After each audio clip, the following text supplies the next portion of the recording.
Salam sejahtera sahabat GAPES TV terkasih. Sebelum kita memulai merenungkan firman Tuhan, mari kita mengambil waktu berdoa. Mari kita berdoa. Ya Tuhan, kami bersyukur karena kasih-Mu menyertai kami di dalam Yesus Kristus. Bukalah hati dan pikiran kami untuk mengikut Kristus, mengikut yang sulung. Demi Kristus kami berdoa. Amin. Saudara-saudara, yang akan menjadi sumber firman Tuhan untuk kita pada hari ini ialah dari 1 Korintus 15, surat Korintus yang pertama, bab 15 ayat 28. Demikian tertulis, saudara. Tetapi kalau segala sesuatu telah ditaklukkan di bawah Kristus, maka ia sendiri sebagai anak akan menaklukkan dirinya di bawah Dia yang telah menaklukkan segala sesuatu di bawahnya, supaya Allah menjadi semua di dalam semua. Saudara-saudara, ayat ke-28 tadi adalah ayat yang menutup satu percakapan iman yang luar biasa mendalam tentang arti kebangkitan Kristus. Kristus mati, tapi Dia bangkit, dan maknanya sekarang sedang dipercakapkan sebagai orang percaya. Mengapa perlu dipercakapkan, saudara-saudara? Karena jemaat di Korintus mulai merasa ragu dan bertanya-tanya. Dan pertanyaan itu juga dicatat oleh Paulus dalam 1 Korintus 15 ayat 12, beberapa ayat sebelum ayat 28. Dikatakan begini, bila mana kami beritakan ada di antara kamu yang mengatakan bahwa tidak ada kebangkitan orang mati, mengapa orang Korintus ragu atas kebangkitan Kristus bagi mereka? Karena mereka bukan karena mereka sesat, bukan karena mereka kurang percaya, tapi mereka masih menyaksikan adanya kematian di antara mereka, walaupun Kristus sudah bangkit. Sehingga mereka bertanya, mengapa mesti masih ada kematian sementara Kristus sudah bangkit?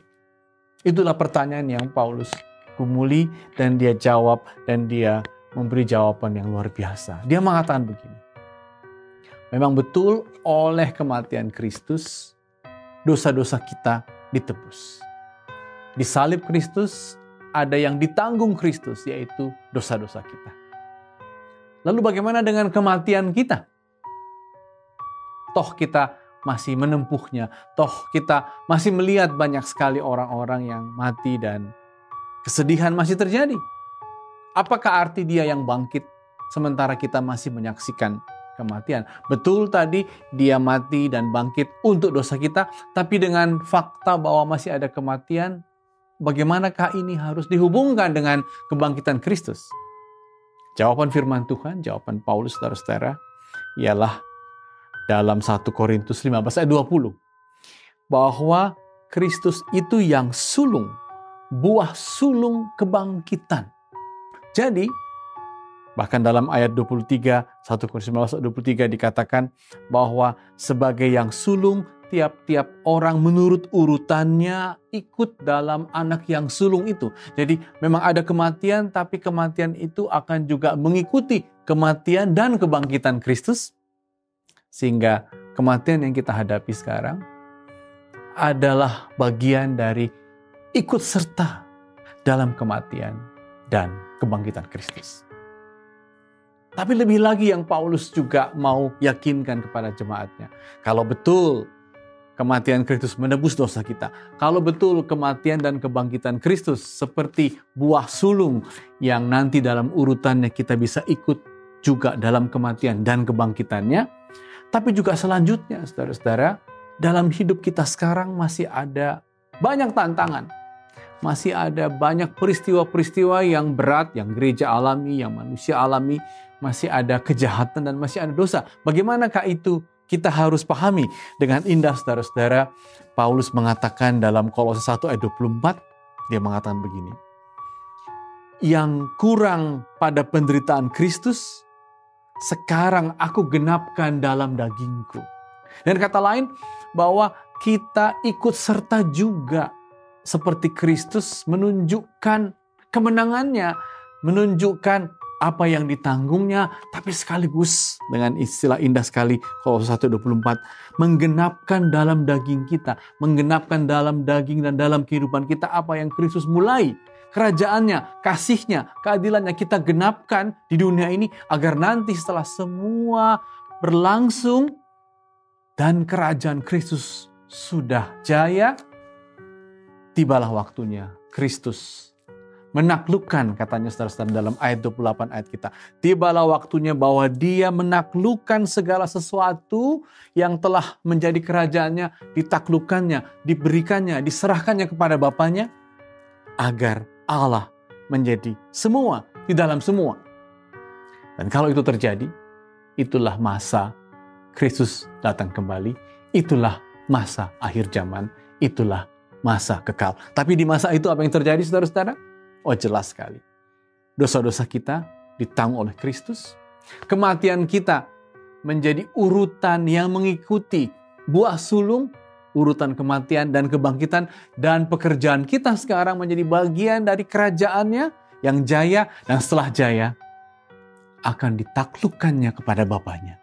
Agar apa? Agar seperti ayat 28. Yang telah menaklukkan segala sesuatu di bawahnya, di bawah Allah. Supaya Allah menjadi semua di dalam semua.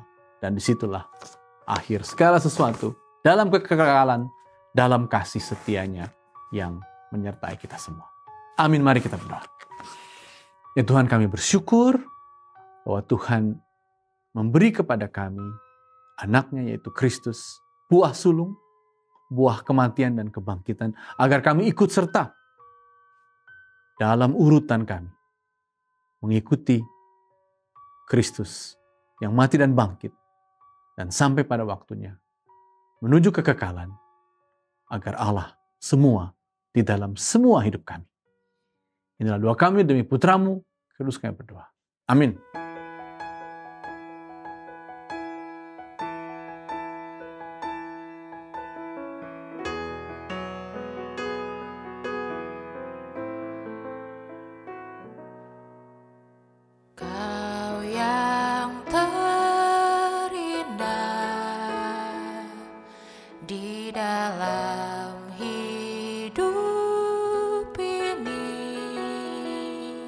Tiada Allah Tuhan yang seperti Engkau, besar perkasa, penuh kemuliaan.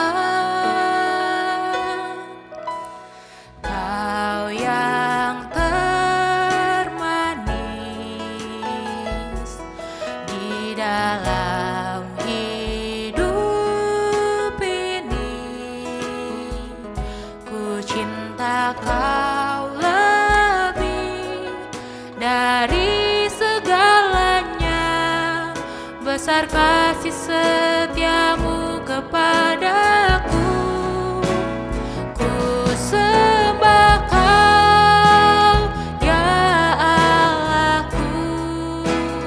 Ku tinggikan namamu selalu, tiada lutut tak bertelut, menyembah Yesus Tuhan Rajaku. Ku sembah Kau, ya Allahku. Ku tinggikan namamu selalu, tiada lidah tak mengaku. Engkaulah Yesus Tuhan Rajaku. Engkaulah Yesus Tuhan, Engkaulah Yesus Tuhan, Engkaulah Yesus Tuhan Rajaku.